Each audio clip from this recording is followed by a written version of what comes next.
here's what we are going to be learning. We are starting our new unit on Introduction to Christian Apologetics.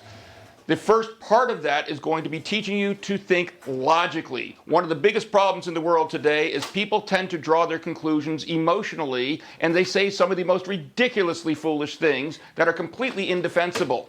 I'm going to teach you to recognize that, but more importantly, I'm going to teach you not to do that. All right?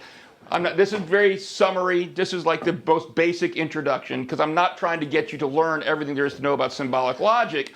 But learning at least the basics of symbolic logic is going to help you think logically, all right? So that's what we're primarily going to be focusing on. But as I said, this unit is the apologetics unit. That word, apologetics,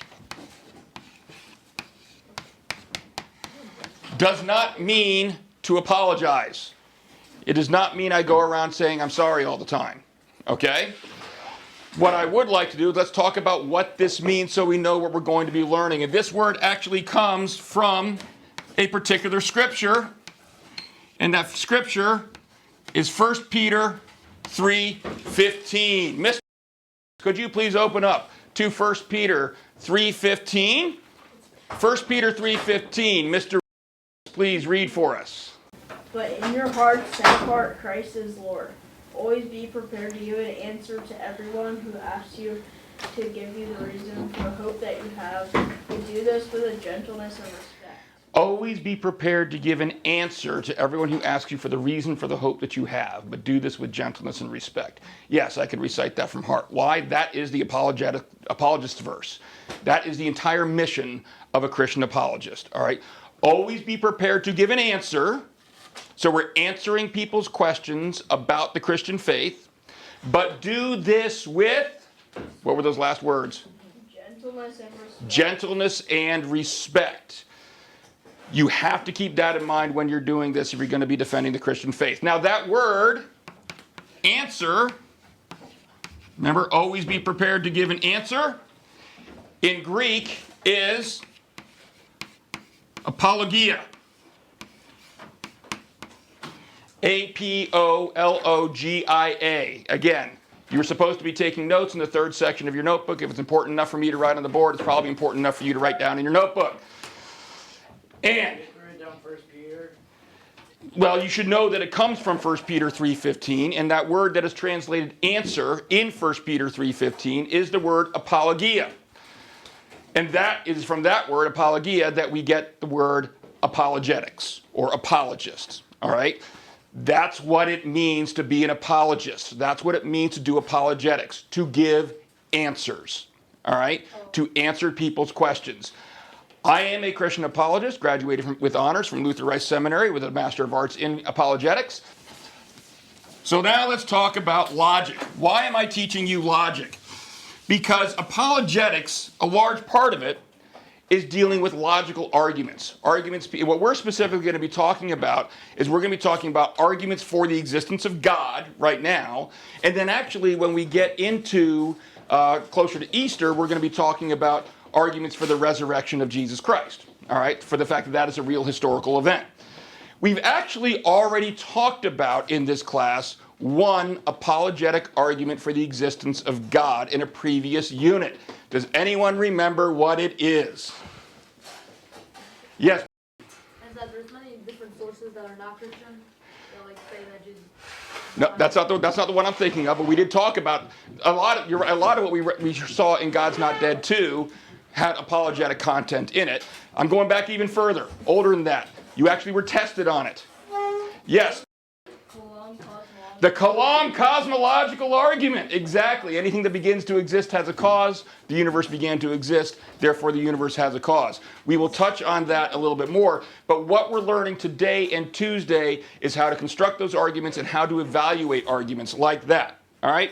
So, let's start at the most basic level of argumentation, of symbolic logic, okay? This, folks, is not purely a Christian discipline. Like I said, this is something that I learned as a philosophy minor in undergrad, all right? This is basic philosophy. So if any of you decide you want to go into philosophy later on in your life, you're going to take a class. You're going to be required to take a class on symbolic logic, all right? Like, kind of, yes, all right? So the first term you need to understand is proposition. This is the most basic level when it comes to symbolic logic and logical argumentation, is what is a proposition, all right? Just write proposition. Well, you're going to need to know what a proposition means. The definition of proposition from logic purposes. A proposition is a statement which cannot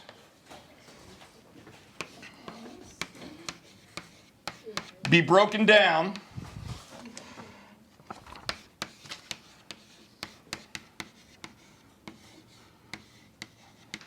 without a loss in meaning.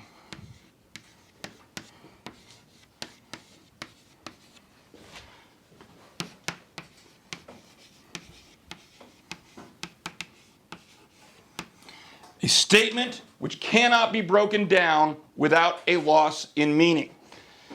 That is your most fundamental, basic building block in logic. All right, let me give you an example. The statement, John and Charles are brothers, is a proposition. It cannot be broken down without a loss in meaning. It can be broken down. You could break it down to say John is a brother, and you could say Charles is a brother. All right, that's subdividing that statement, John and Charles are brothers, but you lose meaning when you do that. For example, when I say John and Charles are brothers, who is John's brother? Charles. Well, no, when you say John and Charles are brothers, I'm saying they are brothers together. Charles is John's brother. If I say John is a brother, who's John's brother? I haven't said anything about Charles in that statement, have I? So you don't know. If all I say is John is a brother, you don't know who John's brother is because I haven't told you. That's what I mean by a loss in meaning. All right? If a proposition is a statement that cannot be broken down without a loss in meaning, in that instance it would be, who's the brother? Who's John's brother? We don't know. If we have that statement, John and Charles are brothers, we do know. If we just say John is a brother and Charles is a brother, that doesn't mean they're each other's brothers. John could be the brother of Sven, and Charles could be the brother of Arnold. Sure, we don't know that based on those two statements. All right.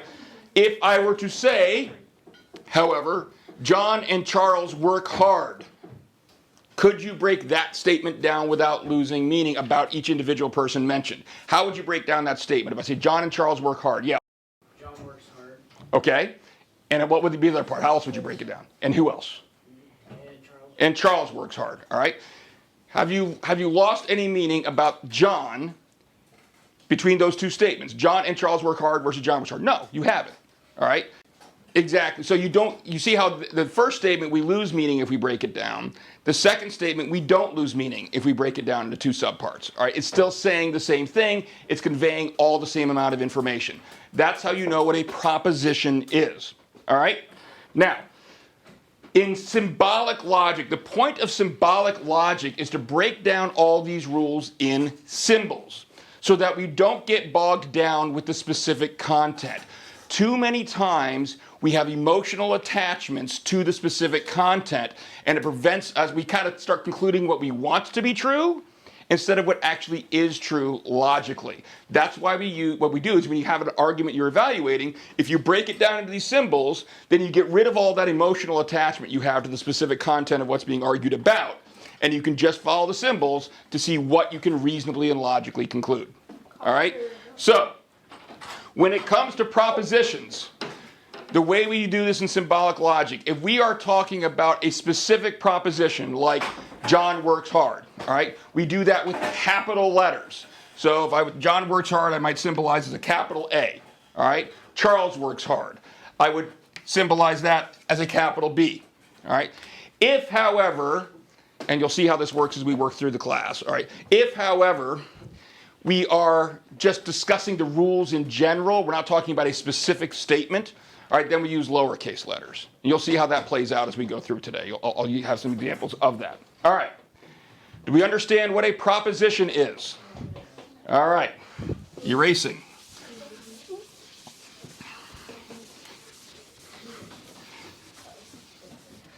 The next thing you're going to learn is an operator. All right. An operator is something that acts on a proposition.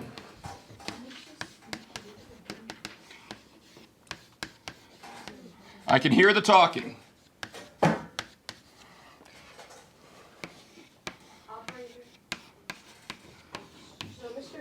Yes. How many notes do we have? If it's important for me to write it on the board, you should be writing it down. An operator is something that acts on a proposition. Think of these as the connecting tissue, all right? These operators are the things that connect propositions in an argument. Did anybody ever play with Tinker Toys? Has anybody ever heard of Tinker Toys? Yeah? Tinker Toys, you have the little round pieces, right? And then you have the sticks that connect them in between. Your propositions are like the little round pieces, and your operators are like the sticks that connect them, okay? Google Tinker Toys. I did not bring Tinker Toys with me. I don't even know if they make them anymore. They probably do, but they're like choking hazards, so they're not incredibly popular. All right. So an operator is like that connecting tissue between Tinker Toys. All right. It connects your propositions. Now there are different kinds of operators. All right. Let me give you, using one of our examples. I am going to have to erase this over. So we're moving on. Let's talk about different types of operators. So let's take those two statements we were talking about. All right, John works hard.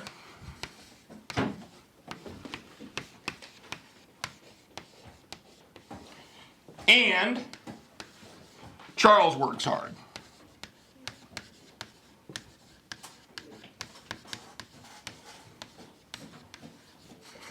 Ran out of room, so my D looks kind of funky there. All right. So this here, John works hard, is what? A proposition, right. Proposition. Charles works hard is what? Proposition. A proposition, exactly.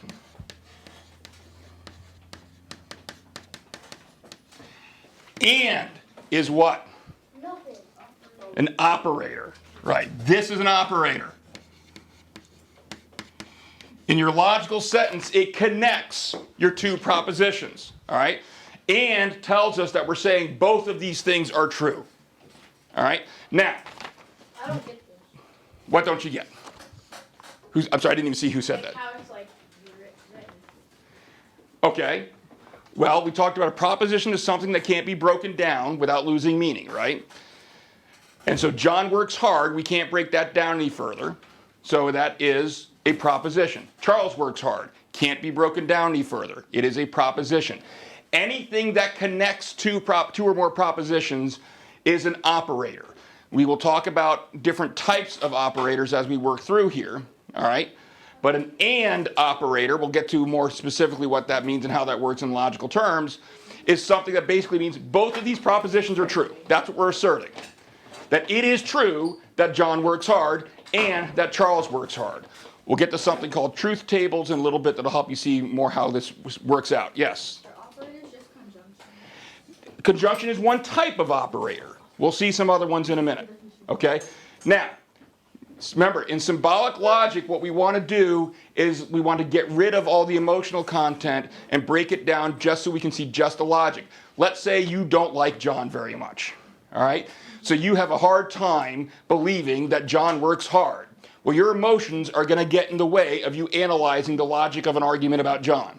All right? So we need to get rid of that. So the way we get rid of that is we symbolize it. So this proposition, because it's a specific statement, we're going to symbolize with a capital letter. A. This proposition is a different one, right? This is not the same proposition. So we need to use a different capital letter. B. All right?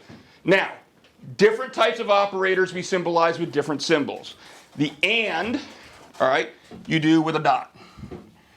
All right?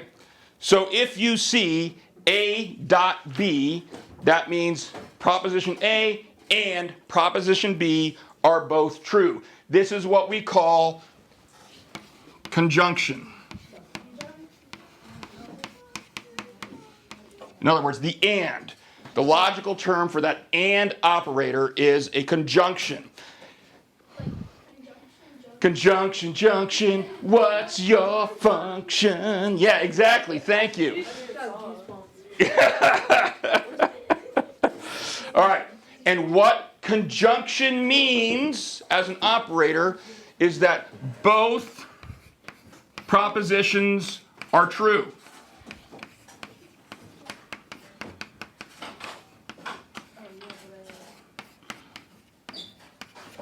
All right? So that's what we're saying. With a conjunction operator, we're saying both propositions are true. You symbolize that with a dot. All right? A dot B means A is true and B is true. And the conjunction is both portions are true. Is that saying that things on both sides of that dot are true? Correct. All right? That's what a conjunction means. It is just like English language at this point. It's going to get a little funky with our next conjunction, or our next operator, rather. All right. Do we have this? Because we're going to move on to our next operator. I have to put A dot B. Okay, put A dot B. So like and is an operator? And is, yeah, well, the technical logical term is conjunction. Good to go. But in English terms, we think of that as and, right? Yes. All right, moving on. I'll leave these up there for the moment.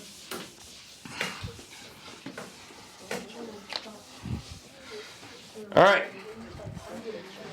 The next operator we're going to talk about is called disjunction.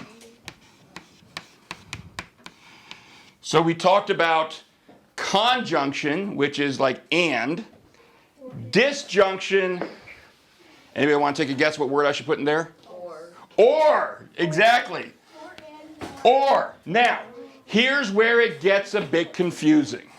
All right? Yes? The drawing words hard, is that a part of the disjunction? No, this is still the proposition. That's still a proposition. That's still a proposition. We're just talking about operators here. Wait, so which one would be lowercase? We're not doing lowercase yet. Nothing here, because we're still talking about specific propositions. You'll see what I mean when we get to truth tables, but when we would use lowercase. All right? All right. Now, here's where we have to clarify when it comes to disjunction. All right? It is kind of like or, but in the English, we can use the word or in multiple different ways. In an exclusive sense or an inclusive sense. Mr. Coughlin, you're already blowing my mind. This is getting too deep. What the heck do you mean by that? Right? Yeah, sure. Yeah, that's okay. We're going to make it simpler, okay? You can have an exclusive or. An exclusive or means that either A or B are true, but not both, okay? So if we said exclusive, would be like saying either A or B, but not both. For example, you come up to an intersection, two-way intersection.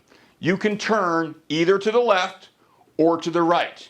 You can't do both, all right? You gotta choose one or the other. That is an exclusive or. All right? Meaning you only have two options. All right? And you have, if you do one, you can't do the other. They are mutually exclusive. So disconjunction and exclusive are two different operators? Well, we're talking about disjunctions. Conjunction is like and, disjunction is like or. Disjunction, however, is not the way we use or in the exclusive sense. Disjunction refers to an inclusive or.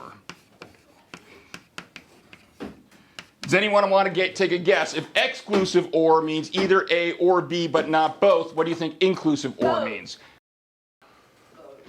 Say the whole thing. What's it mean?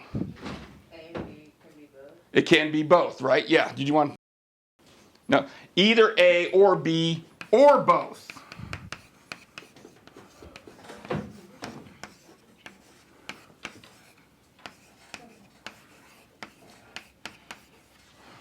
All right.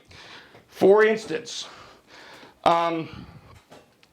let's say I were to say that John is at the library or John is studying. All right?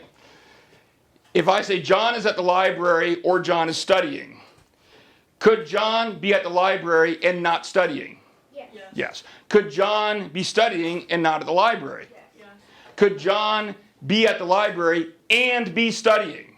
Yes, and that all of those would be true with that statement. That is an inclusive or. Disjunction is not exclusive. Disjunction, logically speaking, we're talking about an inclusive or.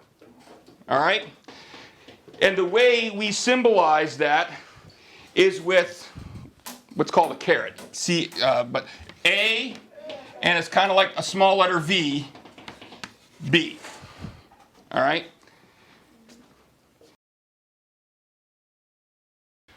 So just like the operator, when we were talking about the conjunction operator, right? We use this and. We used a dot to symbolize that. For the disjunction operator, which is like an inclusive or, we use a small little letter V. Are you with me so far? Yeah. Sort of. All right, we've got one more operator I'm going to teach you. And then we're going to talk about how we group these things together and truth tables. Are we good with this? Ready to move on? Yeah. All right.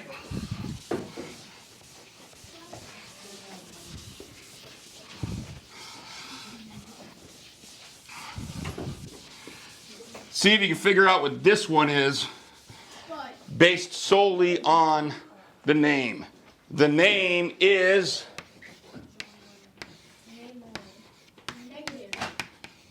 negation.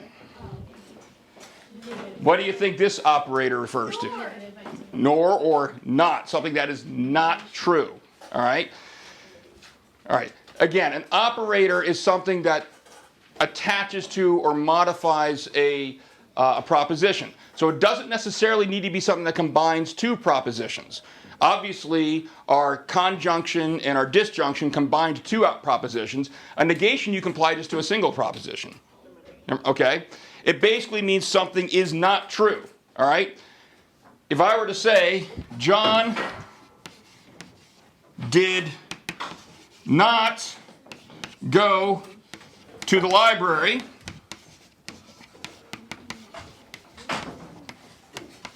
all right? That is a negation. The proposition here is John went to the library. And we're saying that is not true. All right? The way you symbolize that is what's called a tilde. A tilde. So when we say not a, if you can't see that, tilde is this little squiggly line thing. All right? Yes?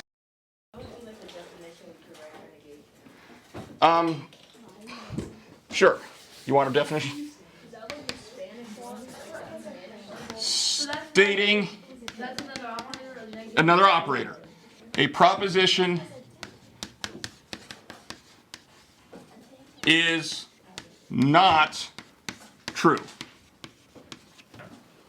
All right? That's what negation does. Stating a proposition is not true. All right? And you symbolize that with just the tilde. So if my proposition is John went to the library, and I put a tilde, and I represent that with a capital A, then I put tilde A, that means it is not true that John went to the library, or John did not go to the library. Is it not tilde or tilde? Tilde. Or tilde, it's T-I-L-D-E. It's T-I-L-D-E is how you spell it. All right? T-I-L-D-E. I've heard some people say tilde. Matilda. Not Matilda. Good musical, though. That's musical? Yeah, I saw it on Broadway, actually, with my daughter. Oh, is that the orphan? What's that? Is that the orphan? She is an orphan, yeah. It's not Annie, though. Also an orphan. Also a musical. All right. All right. Let me know when you've got negation written down. We good? We good? All right. And negation is a what?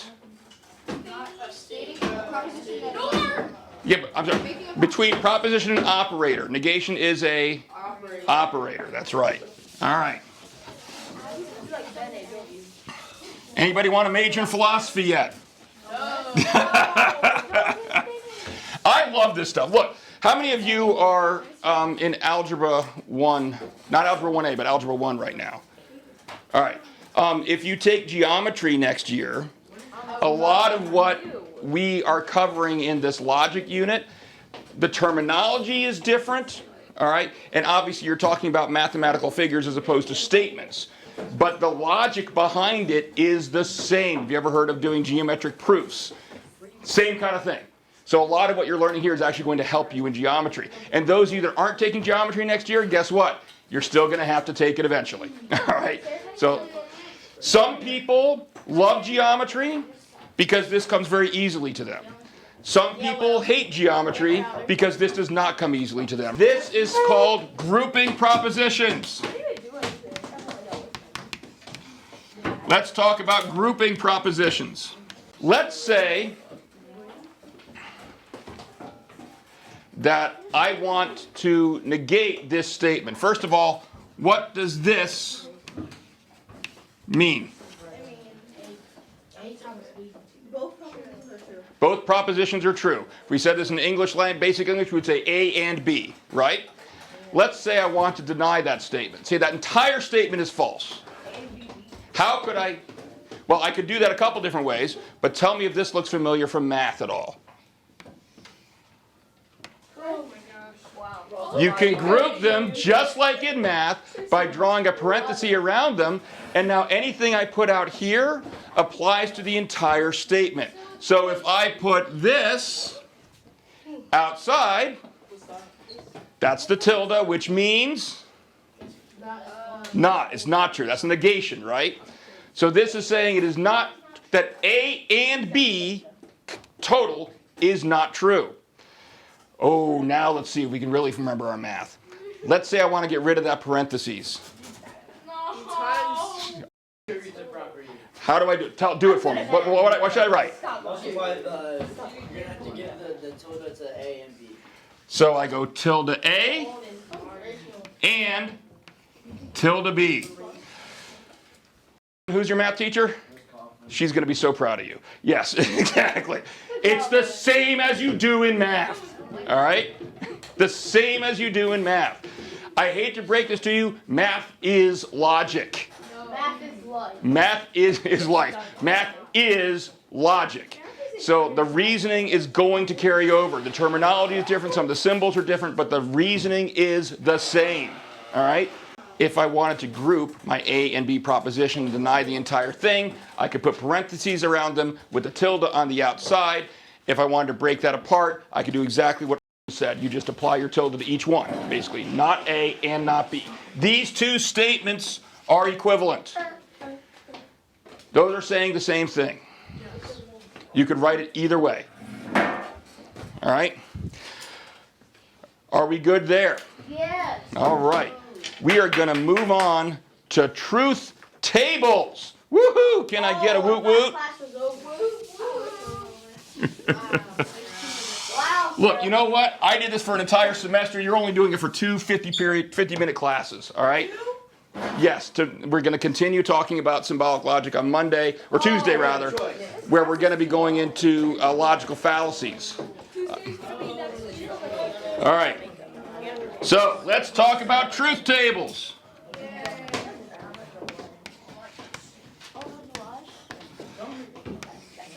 And I'm going to give you the most basic truth table. All right. So a truth table, for a truth table, we are talking about the forms of arguments, not a specific content. So are we going to use capital letters or lowercase letters? Lowercase. Lowercase. So just common, I don't know why, people like to use P and Q. All right.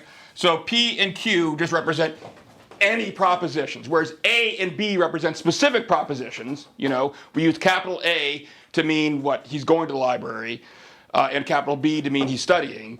All right. In this case, these are just placeholders for any propositions. All right. So what we're going to be doing is we're going to be doing a truth table to evaluate this statement, P dot Q, which means P. Say it. And Q. Yes, I see it coming out of your tip of your tongue. You're right. P and Q. All right. So what a truth table does is it looks at the various different options for P and Q to decide whether or not this statement is true or not. So you have multiple possibilities for P and Q. You could have both of them be true. You could have B be true and Q be false. You could have P be false and Q be true. Or you could have them both be false. right? Those are all our possibilities of those two propositions. So let's evaluate using this truth table. Let's evaluate our possibilities. If P is true and Q is true, is P dot Q true? Yes. So that's true. If P is true and Q is false, is P dot Q true or false? False. False, exactly. Look, you guys are learning this already. You're in 7th grade, you are learning college level material. I kind of guessed. Amen. All right. If P is false and Q is true, False. if P is true, or P is false and Q is false, P dot Q, True. False. false. Because dot means they're both true. Means these are both true. If they're both false, they're not both true, are they? All right? That is a truth table. Let's make it a little bit more complicated. Oh gosh. What did I just change? The V to or. To or. Is that an inclusive or an exclusive or? Exclusive. Is that an inclusive or an exclusive? Inclusive, right? Right? Disjunction is an inclusive or. So now let's run our truth table now. If P is true and Q is true, is P or Q true or false? True. True, right? If P is true and Q is false, is P or Q true or false? True. True.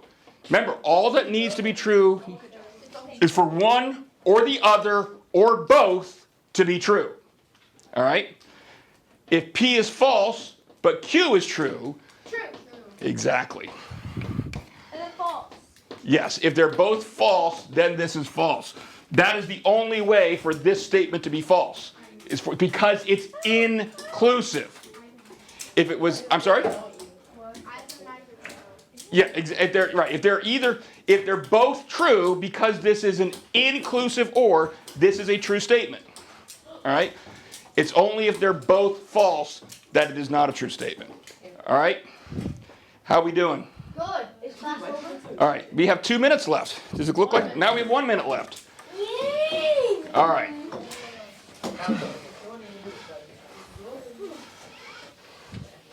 The only thing I'm going to cover, what we'll pick up on Tuesday, are if-then statements.